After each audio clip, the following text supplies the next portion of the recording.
কাছে একটা চিঠি লিখছে। কি চিঠি?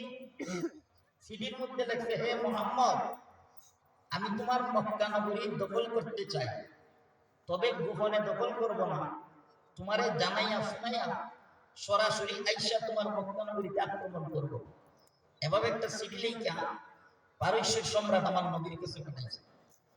আমার নবীজি এই চিঠিখানা পাওয়ার পরে সমস্ত সাহাবায়ে কেরামদেরকে ডাকলেন, তাইকে বললেন, সাহাবীরা রে, পারস্যের সম্রাট চিঠি লিখছে, সে নাকি আমাদের মক্কা নগরী দখল করবে, তাও আবার গোপনে না, সরাসরি এসে আক্রমণ করবে। ও সাহাবায়ে কেরাম, এর ব্যাপারে কি করতে পারি, কি পদক্ষেপ আমরা নিতে পারি, তোমাদের একটু মতামত চাই।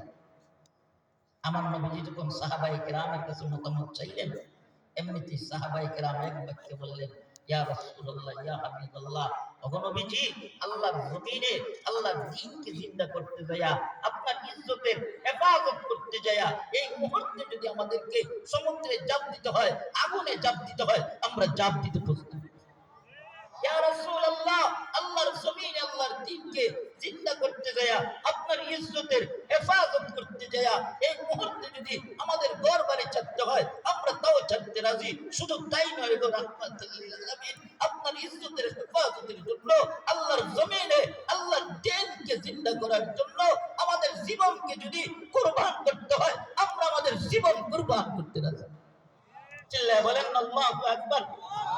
সাহাবায়ে কেরামের এই মতামত যখন আমার নবী পাইলেন, তখন নবীজি 17 জন সাহাবীর একটা জামাত বানাইলেন। কতজন সাহাবী বলেন না? 17 জন সাহাবী জামাত বানাইলেন।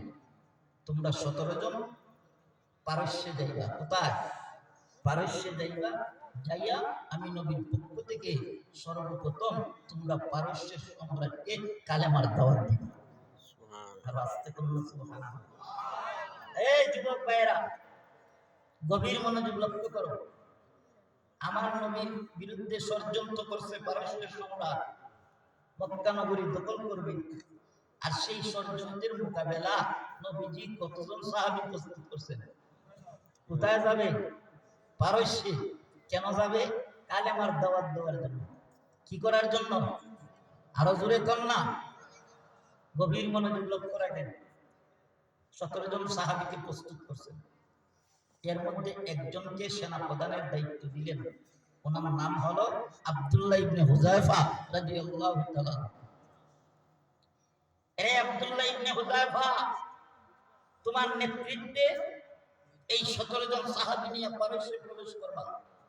আর পারস্যে প্রবেশ করে সর্বপ্রথম পারস্যের সম্রাটকে কালেমার দাওয়াত দিবা।